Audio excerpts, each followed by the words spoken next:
Hey there, I'm your host Lissawi, and this is part 5 of our inventory series. In today's video, we will be creating the first half of our UI. So with that said, let's begin. Let's start by going into our content drawer, into the inventory system folder, and in here, we want to create a new folder called UI. Let's open it up, right click, go to user interface and create a new widget blueprint. And let's call it WB_inventory slot. And this will represent our icon, our item in our inventory. So let's start this off by getting a size box. And we want to width override and height override this. The size is completely up to you. I like to do 60 by 60. That works well for me.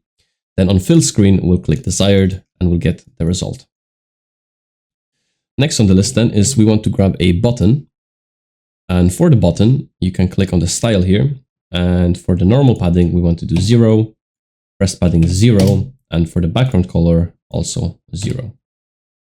And boom. Then for the name, it's not necessary, but we can do inventory, button underscore inventory slot, because why not?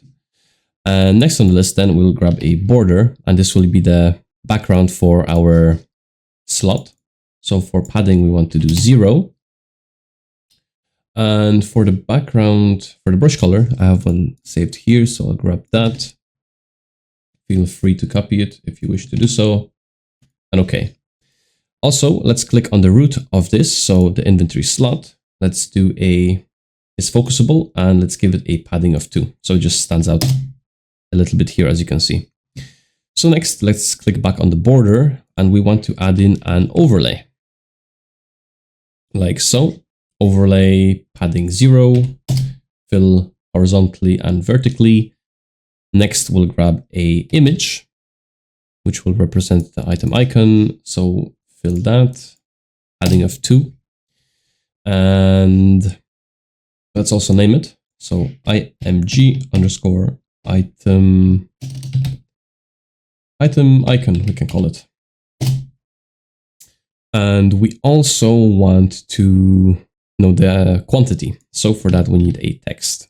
Now, if we drag it into our overlay, it's going to be a little bit big. So first of all, let's click on the image, hide it, click back on the text. Let's make it variable. We'll name it because the values here will need to change. So txt underscore item quantity is what we'll call it. For the size, we'll do 8. Always works well. And for the horizontal alignment and vertical alignment, go to the third one and the third one again. And for the text block, we'll just put in 99 to see how it would look. And we can see the gap is a little bit larger on the bottom than on the side. So on padding, we can do 2, 0, and it just looks a little bit nicer. So let's change this back to like 10 or something. This value will change, so don't worry about it. Let's unhide that again. We can see our number. That's fine though. Compile and save that. Next, we'll head over to our event graph. And in here, let's add a few variables. The first variable we want to call BPC, or let's just call it inventory. The type is going to be BPC underscore inventory. BPC underscore inventory. All it is that's our inventory component. And let's make it instance editable and expose on spawn. The reason we are making those values come true is because we need to set this value in here from another blueprint. So if this is exposed and we're calling this blueprint somewhere, we'll be able to set those values in here then. And with that done, we'll add our next variable and let's call this our item ID. And this will be of type name. Once again, instance editable and expose on spawn because we need to set those values. And we'll do the item quantity, which will be our integer, instance editable, expose on spawn. And let's also add in our index. Once again, instance editable and expose on spawn. So we'll be setting all of these 4 values that we have exposed there. Compile and save that. And let's begin by creating our first function. So we'll go in here and do set item data. Let's grab our item ID. We'll do get row. We can then add in our row, which is our dt underscore item data. It's our data table with all of our items. We'll break this open. And we are interested in just image. So let's grab our image here, not text, image. And let's call or do something called a set brush from texture. And then plug this in there. And that's fine. We can hide all the unconnected pins. We don't need anything else. So if the row is found, goes there. All nice. But if the row is not found, well then, we want to hide the actual image. So let's go back to the designer, click on this overlay, and we want it to be variable. Let's also give it a cooler name, overlay underscore inventory slot. And back in here then, we can see this presented because we made it variable. So we can grab this guy and do set visibility. So if this overlay is hidden, well then we don't get to see anything apart from background. And this will be the representation of our empty slot. So back in here then, if we compile that, if the row is not found, we simply collapse it. And then let's go ahead and grab our text item quantity and do a set text to it. And this value will come from item quantity here. Like so. And very lastly, then we'll copy that and make this visible. Since the value exists, we want the image and the text then to show up, and the overlay will make that happen. So let's compile and save that. Go back to our event graph, and on pre-construct, we can call this set item data. Let's compile and save that. Next, let's go ahead and create another widget blueprint. And this one will be called our WB underscore inventory UI. Let's open it up. In here then, we want to grab a border. So let's go ahead and do that.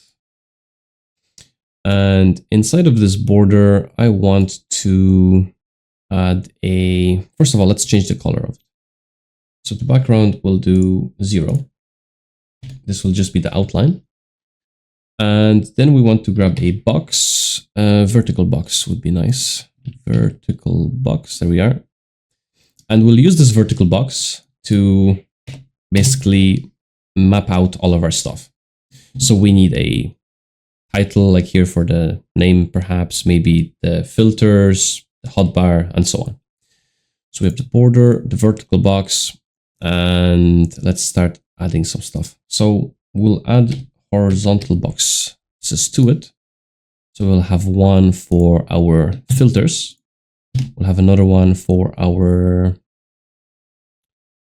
inventory outline then. So this one we want to fill. We want to fill as well. And on the first one, let's add in the name called box underscore filters. And we want to give it a fill of, where do we have this? Do we have this fill option? Yeah, 0.05. This will be our filters.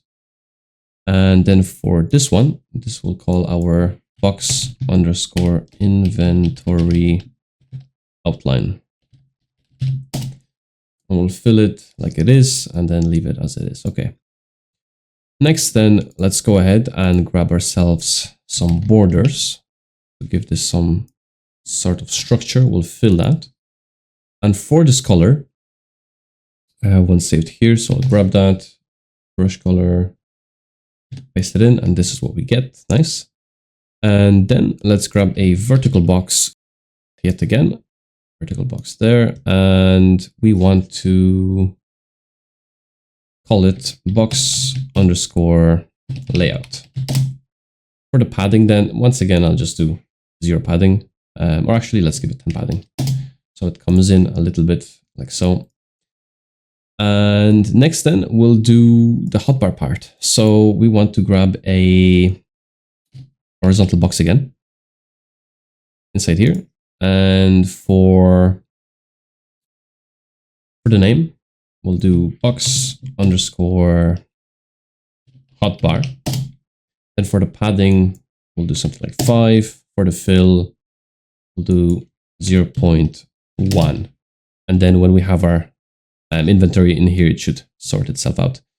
So next then, let's grab another horizontal box inside of this one. We'll fill it. So this is what we get. Let's call it our box underscore inventory. Again, we'll copy similar stuff. So we'll do padding 5 and that should be fine. Next then, inside here, we want to add a wrap box. Now, if your inventory, you presume it's going to be longer than your screen or wider, whatever it may be, add a scroll box, because then if you have more slots that you can handle, this will allow you to scroll down and get access to those slots.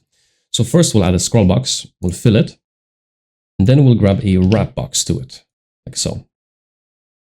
And this wrap box we want to fill, and we can do our padding or whatever at 0. Next, let's go ahead to our event graph.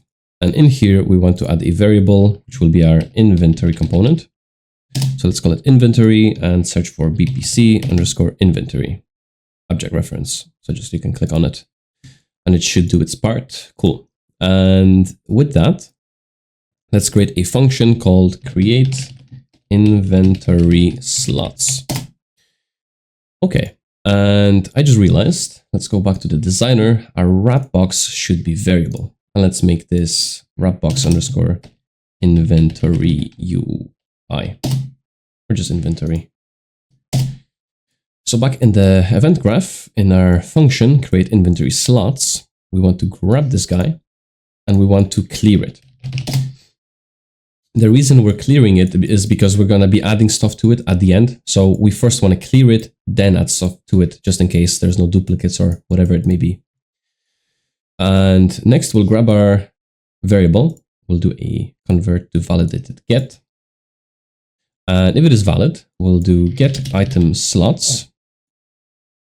And we'll do a for each loop. So for every single slot that we have, we want to create a widget. And we'll do create inventory, or not create inventory slots, create widget. And we'll do our inventory slot in here. And we can see all of our exposed variables that we made, instance editable and exposed on spawn. So with that information, we need to fill this up. So the index will come from the array index here. The item quantity will have to come from here. So we'll break this open. We get our item quantity, our item ID.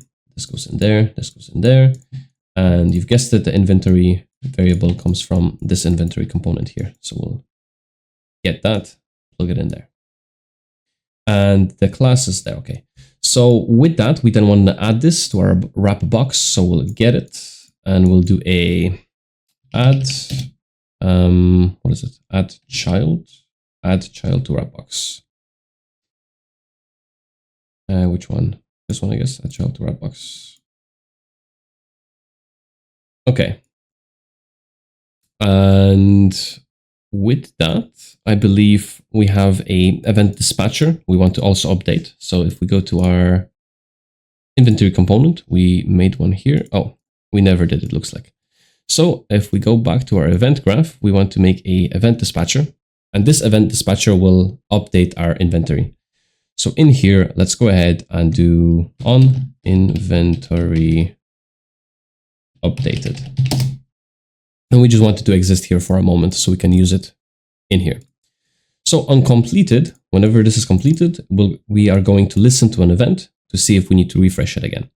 So let's grab our inventory component and then grab our event dispatcher. So on inventory updated is what we called it, like so. And on the event then we can do create event. And the event we're going to call is ourselves. So create inventory slots. So it's going to run through this code. It's going to finish and it's going to listen to it when it needs to run again. So compile and save this part. And for now, I believe that's all. So let's head back. In here then, we want to grab our create inventory slots and do it on pre-construct.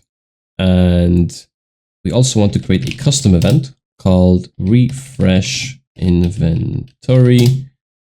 And we want to grab our inventory component So we can hold Alt and drag out to get a set. Drag this pin into there, this into there, and we'll do that. Okay, so let's compile and save that then.